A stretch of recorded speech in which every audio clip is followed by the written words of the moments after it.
exemple de l'infini moins de l'infini, parce qu'on ne peut pas savoir. On va avoir de l'infini sur l'infini. On va avoir du 0 divisé par 0. Et on va avoir du 0 fois l'infini. Ce sont les formes indéterminées que vous allez étudier cette année. Et il va falloir lever ce qu'on appelle une indétermination. Donc on va regarder un petit peu avec un exemple. Si on a par exemple h de x qui vaut 2x moins 5 sur x plus 1. Ici clairement, si on recherchait une asymptote verticale, clairement on a une asymptote verticale en moins 1. D'accord ? Asymptote verticale, c'est autour de la valeur intermédiaire. Mais là, je vais me poser la question, que va-t-il se passer si on étudie la limite en plus d'infini? Alors, je vais ici regarder le plus haut degré de chacun. Là, on a du x, là, on a du x. Donc, ce n'est pas comme tout à l'heure, on a le même degré au numérateur et au dénominateur. Donc, on est sur de l'infini, mais les deux se compensent, donc on ne sait pas calculer ici la limite. Alors, il va falloir passer par une transformation, il va falloir factoriser par le plus haut degré. Donc ici, on va se retrouver avec h de x qui vaut x facteur de 2 moins 5 sur x sur, et là de la même façon on va factoriser x facteur 2, attention n'oubliez pas le 1 plus 1 sur x. Je simplifie x, moins 5 sur x, ceci ça va tendre vers quoi? Ça, on l'a vu tout à l'heure, en plus l'infini, ça va tendre vers 0. Pourquoi? 5 c'est fini. X va tendre vers plus l'infini, donc là ça tend vers 0 et ceci ça tend vers 0. Donc ici, par cette factorisation, on a levé la détermination. Et on a donc la limite de h de x quand x tend vers plus l'infini vaut donc ça 0, là 0, 2 sur 1. Ça fait donc 2.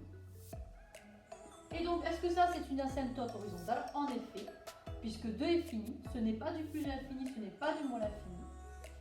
Et donc, on a une asymptote horizontale d'équation y égale 2. Donc voilà, lorsque vous allez avec des formes indéterminées, il va falloir lever cette indétermination en passant par exemple par une factorisation pour retrouver nos limites de référence. Alors, il y a d'autres théorèmes qui vont nous permettre de déterminer des limites. On a ce qu'on appelle le théorème des gendarmes et les théorèmes des gendarmes et les théorèmes de comparaison. Ça va nous permettre de déterminer des limites. Alors, quand on parle de théorème des gendarmes, je vais vous raconter une petite anecdote. Je me suis retrouvée une fois en boîte de nuit, virée de la boîte de nuit entre deux videurs. Donc en plus, comme je suis petite, je me suis retrouvée comme ça entre deux videurs, etc. Qui m'ont mis à la porte. Donc là, c'est ce qu'on appelle le théorème des gendarmes, c'est le fait d'être encadré par deux personnes. C'est exactement cette même chose qui va se passer pour nos limites de nos fonctions. Donc là, le théorème des gendarmes ne vont fonctionner que sur des fonctions qui, en plus l'infini ou en moins l'infini, vont avoir une limite finie. C'est ce qu'on a vu tout à l'heure avec les asymptotes horizontales. Donc on va considérer une fonction f de x sur son intervalle de définition qui va être comprise entre deux fonctions g de x et h de x. Moi je suis la pauvre fonction f de x encadrée par g de x et h de x. Donc on est sur l'intervalle sur lequel elle est définie, on va la considérer l'intervalle i. Et là, ce qui va se passer, c'est que si on a que la limite de g de x est égale à la limite de h de x, toujours quand x tend vers plus infini, x tend vers plus infini, vu qu'elle encadre notre fonction f de x, et bien f de x va tendre exactement vers cette même limite n qu'on va considérer comme une limite finie.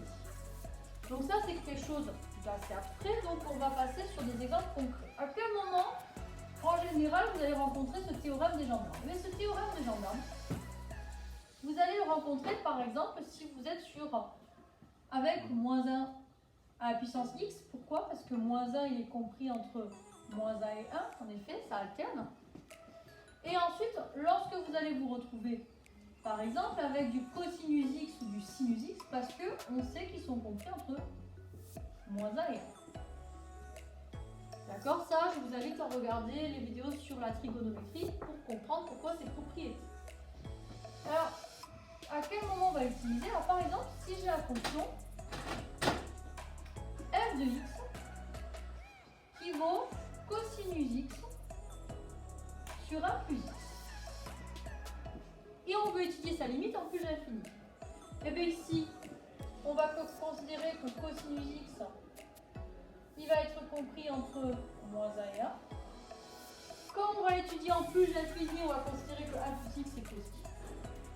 Donc ici, je vais diviser par 1 plus x partout. Et là, que se passe-t-il? Ceci, ça nous fait revenir à nos limites de référence. En plus l'infini, là ça tend vers 0. Pareil ici, en plus l'infini, ça tend vers 0. Donc cette fonction en plus l'infini va tendre vers 0. Elle va donc posséder une asymptote horizontale d'équation y égale 0. Là, par le théorème des gendarmes. Alors, le théorème de comparaison, c'est quasiment pareil en fait, mais on n'a pas un encadrement. Et ça va être lorsqu'il n'y aura pas d'asymptote horizontale. Ça veut dire des limites en plus l'infini ou en moins l'infini. Alors par exemple, on a g de x plus moins 1 puissance x. Et bien ça on sait que c'est toujours plus grand que x moins 1. Or ceci tend vers plus l'infini, donc par comparaison, ça va tendre vers plus l'infini. Ce théorème de comparaison, on va pouvoir notamment le travailler lorsqu'on va étudier la partie suivante avec l'exponentielle et le logarithme. Donc là, on pourra couper, on va passer. Donc là, on va travailler sur la limite exponentielle et logarithme. Alors, ce qu'il faut comprendre ici, c'est que l'exponentielle l'emporte toujours, alors que le logarithme ne l'emporte jamais, même par rapport à x.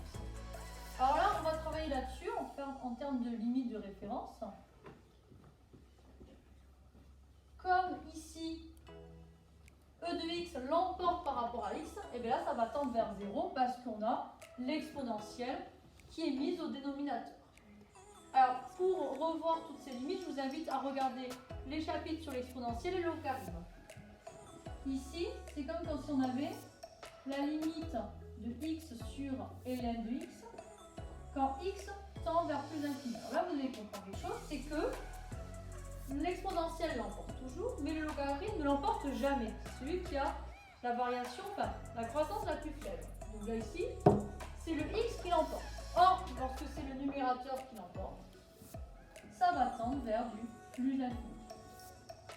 Donc ça, ce sont, par rapport à l'exponentielle logarithme, ces différentes limites sur lesquelles on a déjà travaillé précédemment. Sauf qu'il y a une autre façon, ici, d'étudier les limites. C'est un cas un peu plus compliqué, c'est de revoir les limites, mais du point de vue des dérivés. Alors rappelez-vous, lorsque vous aviez étudié vos dérivés, vous aviez cette formule ici, votre taux d'accroissement. Donc vous aviez la limite de f de a plus h moins f de a sur h. Quand h tend vers 0, ça vaut le f' de a. Donc f' de a, je vous invite à regarder la leçon sur les dérivés. Ça, c'est le coefficient directeur de la tangente. Donc, on va partir de ce point de vue-là pour étudier deux dernières limites. Alors, par exemple, si on veut étudier la limite de exponentielle de h moins 1 sur h quand h tend vers 0. Alors là, il faut reconnaître ceci. En effet, c'est comme si j'avais à étudier la limite quand h tend vers 0 de exponentielle de 0 plus h moins exponentielle de 0 sur 1. Pourquoi? Parce que rappelez-vous que exponentielle de 0, ça vaut 1. Donc finalement, on se retrouve ici par analogie que a vaut 0, le h c'est le h, et votre fonction f c'est l'exponentielle. Et ça on sait que c'est la fonction dérivée en a. Donc ici, notre fonction f c'est notre exponentielle. Or, la dérivée de l'exponentielle, c'est lui-même. Donc ça vaut la dérivée de l'exponentielle, mais en 0. Mais ça vaut la même chose que l'exponentielle de 0. ça fait 1. Alors cette limite vaut 1. Or ici, en 0, nous avions une forme indéterminée. En effet, exponentielle de 0 qui vaut 1, donc 1 moins 1 qui vaut 0. Nous avions du 0 sur 0. Et là, par le taux de variation, nous avons réussi à déterminer cette limite qui vaut 1. De la même façon, on va pouvoir travailler avec cette formule sur un deuxième exemple. Ici, si on a la limite, toujours pareil, quand h tend vers 0, de ln de 1 plus h sur h, toujours pareil, quand h tend vers 0. Alors, montrons pourquoi on a une forme indéterminée. Ici en 0, ln de 1, ça vaut 0, et h vaut 0. 0 divisé par 0, on a vu que c'était une forme indéterminée. Mais on nous dit, tiens, il faut retrouver finalement cette formule-là. Donc, on va faire un exemple par analogie. Donc, regardez. Je vais faire ln de 1 plus h moins ln de 1, le tout sur h. Alors, pourquoi c'est intéressant? Parce qu'on sait que ln de 1 vaut 0. Donc, ici, par analogie, le h, c'est le h. Ici, attention, dans notre exemple a, il vaut 1.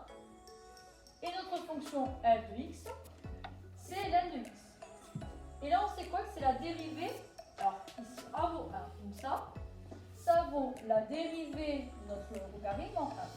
Or, rappelez-vous, ln de x, c'est vaut 1 sur x. Donc, ça vaut 1 sur 1. Et là, ça vaut 1. Donc là, on finit sur cette vidéo. Donc, en conclusion, on a tout ce qui est limite de référence.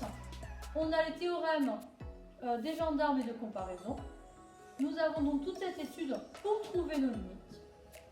Et nous avons l'utilisation de cette formule sur les dérivés qui nous permet de trouver des limites aussi.